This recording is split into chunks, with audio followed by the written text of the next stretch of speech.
12 o'clock on the dot. That's the perfect time to start your work for the week. Jeez, it poured all night long into the morning. It stopped and now it's so scorching. Scorching.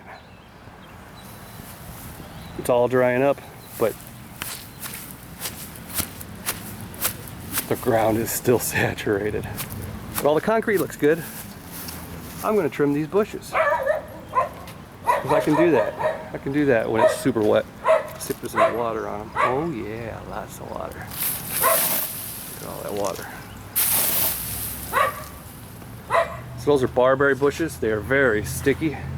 They have little spiky thorns all over them. Can you see them? I'm actually touching one right now. They will get you good. I'm gonna trim these. I'm not sure what they are. Maybe I'll text Keith Kalfas and ask him what I'm working with here. Send him a picture. He's good like that. He'll know. He'll give me some cool. He'll probably send me back a picture of some of his work. He'll say, trim it like this. Yeah. There goes the motorcycle maniac. All right, let's get this party started.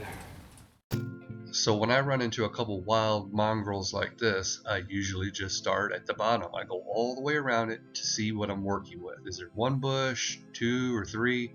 After you go around it a little bit, trim off the bottom, you'll know what you're working with, and you'll have a better perspective of the size of the bush. If I would have just jumped on the top and started cutting it down, I could potentially cut a low spot in it and mess it all up and never be able to even it out correctly. Now, once I did see that, what I'm working with here, and I start on the top, I noticed that this bush here is bigger than the one on the right. So my goal is to make them both similar shapes and similar size too. So I'm kind of I'm starting with this one first because, like I said, it has more to work with. Let me show you something. See how these are all grown into each other?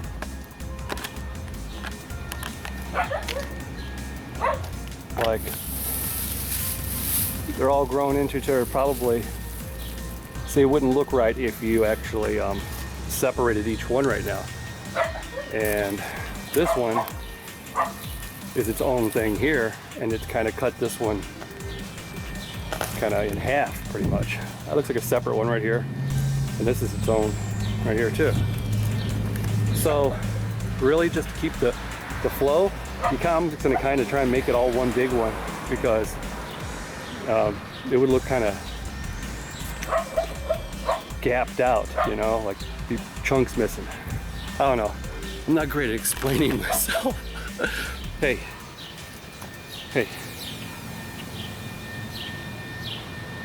I just cut grass. Once I started back on it, I quickly realized, no, they will look better if I do separate them. So that's what I started doing, was cutting into it and getting some separation. But I knew right off the bat that they could not both be round, because that piece is missing from the one growing into the other. Actually, the little bush in the front is growing into them too. So that little one is going to be round, and the other two are going to be their own shapes, but they're going to be the same shapes. So that was my goal, and the only way to do it was to take a little bit here, a little bit there, go all around, upside down, and it just sort of works out. You know, you don't want to take a whole lot off each swipe because you can't put it back on. You know, you take off a little bit too much, then you got to make the whole thing smaller and smaller, and eventually you run out of stuff to work with. All right, but there you go. You can see you're just going up and down and all around. I had a little trouble because I had to be leery of these. I had to be careful. I didn't want to, just chop into them. That one was not as thick over there. It had like a little spot where if you trimmed off the little wild stuff on top, it was smaller. So that meant eventually I was going to have to make the other side a little bit smaller too.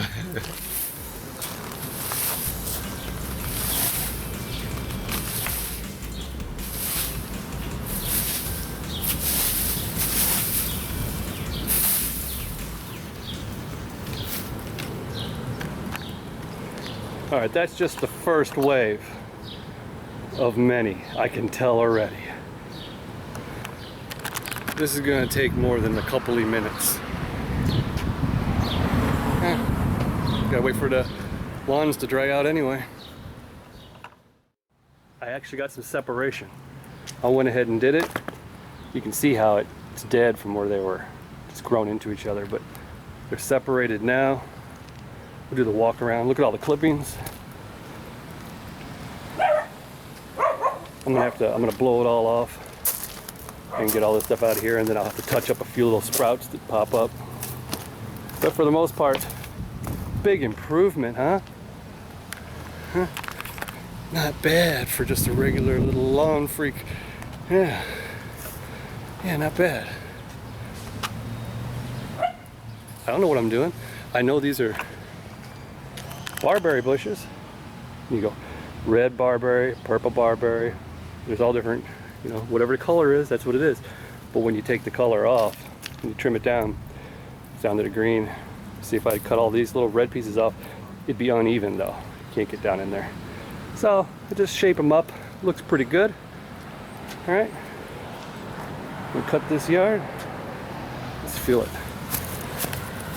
This is dry. Boulevard's still wet, but hey, it is what it is. You need a drink of water? Alright. I'm done. I'm done with the bushes. That's too much fun.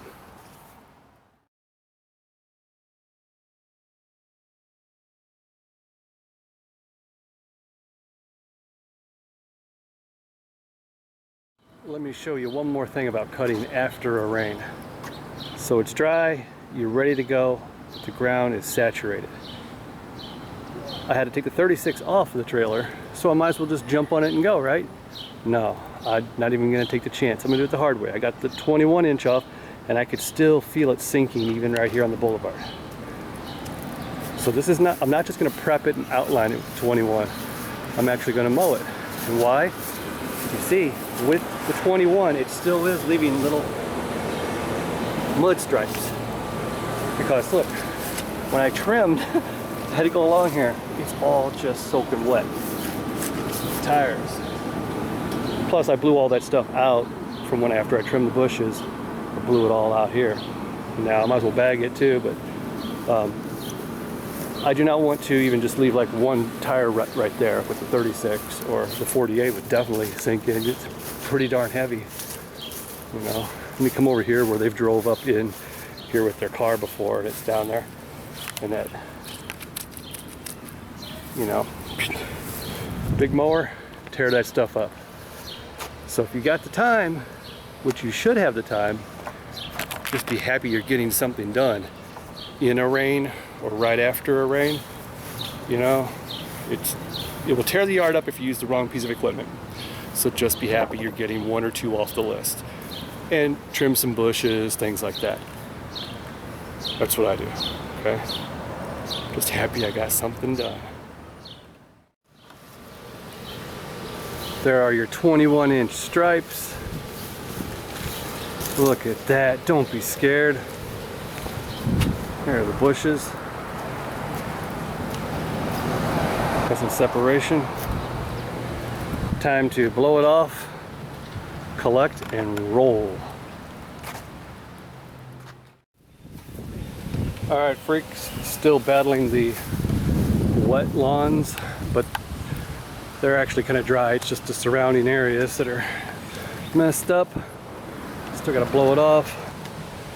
But I thought I'd show you this. They're having construction down here. I think they're having, it's not a deck. They took the deck out.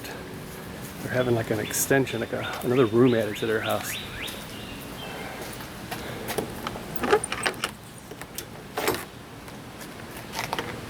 Look out. So what I did was I just did the front yard. I didn't do any of this. I'm gonna let it go until, you know, I have to do something back here. Look at that. That's some freaky scene. Take a picture of that. So everything's all stacked up. I just get to cut a limb out of the way. And obviously it was too wet for, whoa, I slid. I slid on a big pile of mud. It's too wet for the landscaping company or the home builder or whatever they are, construction company, to actually do their thing. And let me get out of the sun here. When you get up to where about 50 yards or more, but once you get about 50 yards, you go through the whole season, you're going to have a lot of little obstacles to work around. Somewhere along the line, people will have a roof put on, siding, a new fence, a pool, a deck, another room, something, sidewalks, driveways. There will always be some wacky stuff happening, and you're gonna have to kind of work around it and make shift. Like right now, I'm just gonna do the front yard, you know, every week, and then if it gets out of hand, I go back there and kind of weed eat the area or something. And then, so what do I charge? So if it's a $30 yard, you got to charge 15. You know, now if it's an oddball number, say like 25 or 35, and you said, well, I'll just charge you 10 for the front, then that means, you know, well, I guess that wouldn't be okay. That wouldn't really matter, because then you'd be say 15 for the back. But then you got to worry that in the future they might be like, well, he only charges us an extra 15 for the back. Why don't we just have him do that every other time? Just come by and do the front every time, every week for us, and do the whole thing every other time. I've had stuff like that before. And you don't want to shoot yourself in the foot, because then you're going to go back and deal with a 2-foot tall backyard and only get an extra 15 bucks. And then you have to show up every week for the front yard, and you're only getting like 10 bucks or something. That would suck. And when they do construction, you'll see where they run across, you know, and sink all that down. Now, if they don't put that back, which I doubt they'll even put that back, I'll have to go get a little bit of dirt. Now, what would I do about a little pile of dirt like that? I would just go get some Walmart dirt. Go buy one of them bags at Walmart, some Scott's dirt or whatever. You know, you can kind of like rough it up and dig it up and kind of pour it in there and tamp it down a little bit, and you're set. Throw some grass seed, crabgrass will grow in there just fine. Just fine. I'm gonna lock that gate up here, if you want to call it a gate. So yeah, there's always something freaky going on.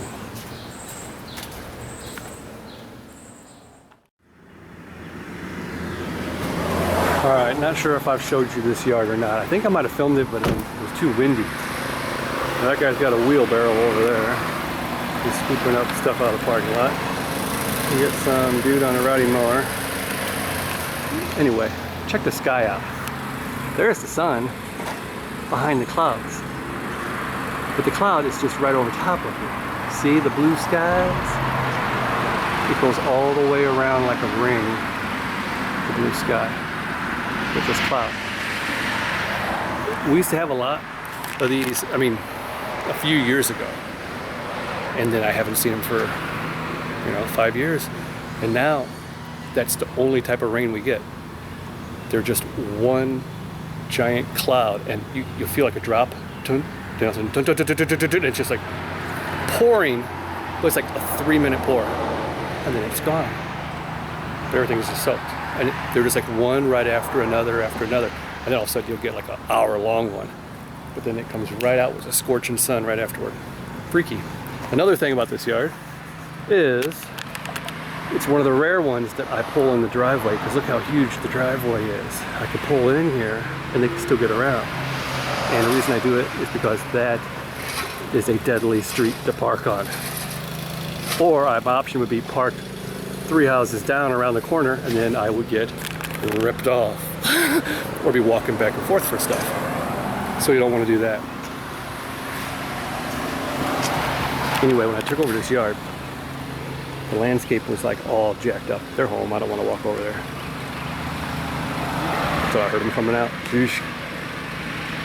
See, it's always still weird for me, people, when I'm filming at a house I don't normally film at. So the landscape was all ingrown, grown up in there. So I've sprayed it. But it's still like there, but it's dead. But it's still in there. So, whoa, big head. Big head Todd and the Monsters. So there you go. That's what you do. You stay underneath the black cloud and you get your work done. Don't park on the street if you don't have to.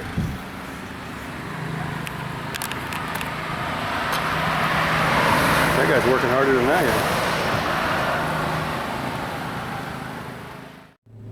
I'm not sure what's happening here, but we're about to find out.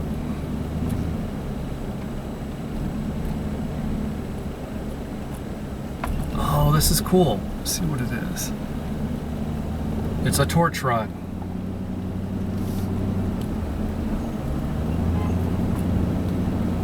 That was a Homeland Security freaking RV. Oh, very scary stuff. Oh, I see some of you freaks out there with your usernames. Uh-huh. Oh, don't think I don't notice these things. Whew. Whew. All right, one more thing before we wrap this up. I'm sweating everywhere. Even my butt cheeks are sweating. So anyway, don't mind that. I'm just playing around up there right now. All right, just playing. Don't get all shook up. I'll show you what I'm talking about by uneven sidewalks in the old part of town.